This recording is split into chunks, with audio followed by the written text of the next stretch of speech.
La crise du logement est bien là. Individuellement ou collégialement, nous alertons depuis des mois. Cette crise s'avère aussi violente que celle des années 90. Elle concerne l'individuel et le collectif, l'accession et le local, qu'il soit social ou privé, le neuf et l'existant, les zones dites tendues comme le reste du territoire. La question du logement doit être traitée comme une chaîne, car tout se tient. Il n'y aura pas de solution pour les uns, sans solution pour les autres. Après le CNR Logement, l'Alliance est donc devenue une évidence partagée. Nous avons des échanges techniques et politiques depuis plusieurs années entre nous. Nous avons désormais choisi de passer à la vitesse supérieure. Nous souhaitons formuler des propositions communes pour sortir de la crise et inscrire notre démarche, surtout dans la durée. Nos métiers sont d'utilité sociale. Sans bâtiment, pas de logement, pas d'équipement, pas de bureau. Dans un contexte de transition écologique et de réindustrialisation souhaitée, nous avons beaucoup à partager. Ensemble, nous serons encore plus forts.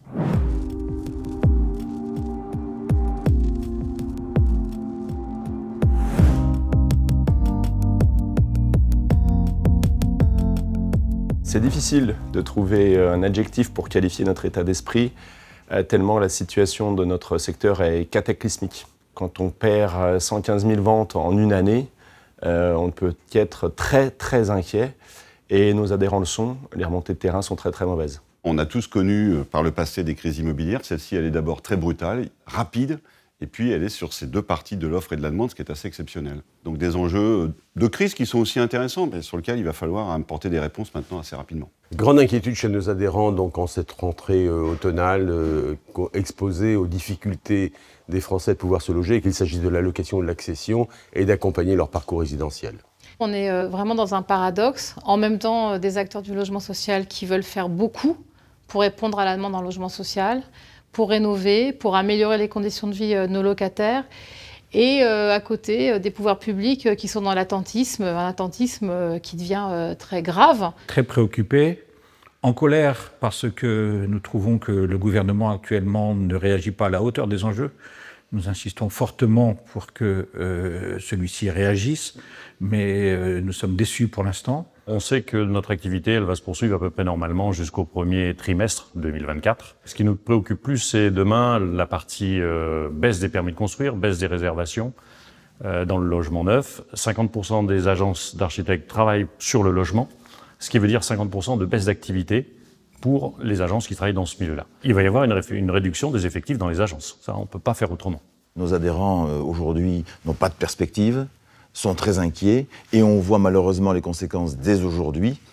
Les départs à la retraite ne sont pas remplacés, et on procède au premier licenciement économique. La filière aujourd'hui s'interroge sur le fait qu'elle ne soit pas écoutée, entendue, sur le fait qu'on ne tienne pas compte de son retour d'expérience, de sa capacité à analyser les situations. Il est important en fait que l'écoute s'installe, que soit pris en compte le regard de tous, et puis surtout qu'on soit associé à les prises de décision.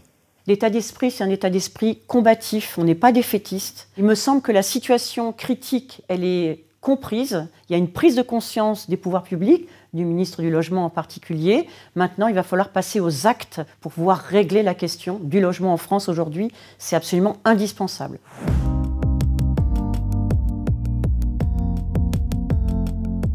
La première réflexion que j'ai eue, c'était « Y a-t-il un pilote dans l'avion ?» Nous arrivons avec un certain nombre de propositions concrètes, non corporatistes, et on ressort avec un hocher.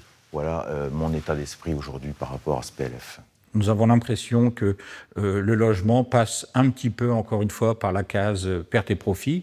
Il avait été le grand oublié déjà de la campagne électorale. Et aujourd'hui, nous trouvons que les mesures prises ne sont vraiment pas à la hauteur des enjeux. Il faut quand même que le gouvernement comprenne que le financier, c'est la clé souvent de l'opération.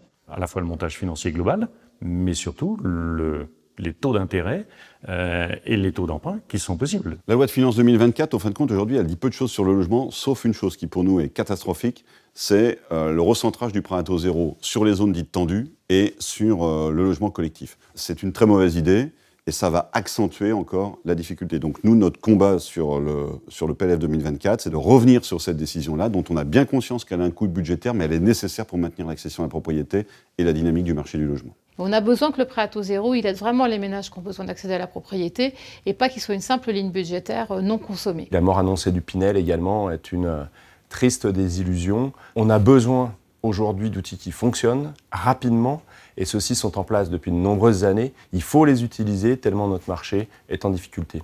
On attendrait quand même un petit coup de boost supplémentaire, notamment pour le propriétaire bailleur particulier. C'est très important de l'aider parce que c'est lui qui a la solution sur la rénovation. Aujourd'hui, dans le projet, il semble que des réponses ne sont pas apportées à la situation d'urgence actuelle, qui est la crise de la construction.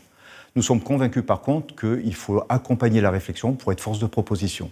Seules des solutions innovantes et des modèles nouveaux devront être apportés. Il est indispensable dans ce contexte, à la fois d'une crise conjoncturelle et d'une crise structurelle, de tout mettre en œuvre pour aider le logement des Français, qu'il s'agisse du neuf, de l'existant, de la location, dans le privé, dans le public ou de l'accession à la propriété.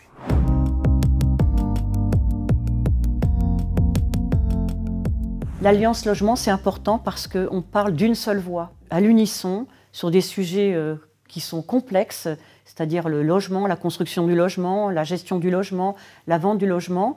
Si vous avez une voix individuelle, vous ne pesez pas beaucoup. Quand vous êtes ensemble, vous pesez beaucoup. Si je vous dis les architectes, ce sera environ 6 000 personnes qui vont être sorties des effectifs, compte tenu de la crise.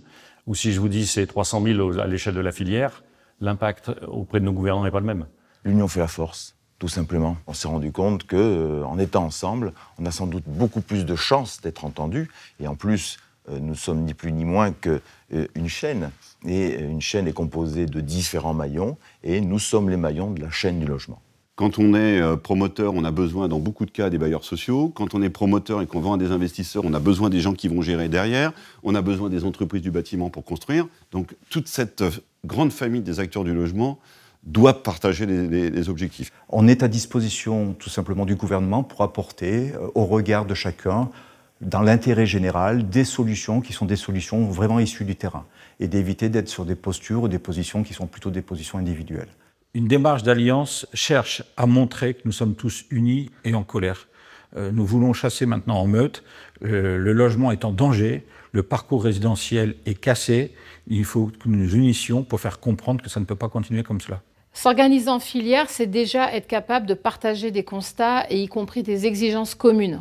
Et ensuite, c'est, j'espère, partager l'ambition de faire, de continuer à diffuser l'idée qu'il faut répondre aux besoins en logement et que pour ça, il faut une multiplicité des réponses. Du logement social, du logement privé, du locatif comme de l'accession, des tas de dynamiques différentes, mais surtout qui répondent aux exigences des ménages. Les mesures les plus urgentes tournent autour du financement et du fait de redonner du pouvoir d'achat aux Français pour qu'ils puissent acquérir, voire même louer un logement dans de bonnes conditions. Cette stratégie d'alliance est fondamentale aujourd'hui. Exposée à une crise structurelle et conjoncturelle, il faut se donner tous les moyens, permettre à tous les acteurs de pouvoir s'exprimer. Cette union fera notre force pour demain.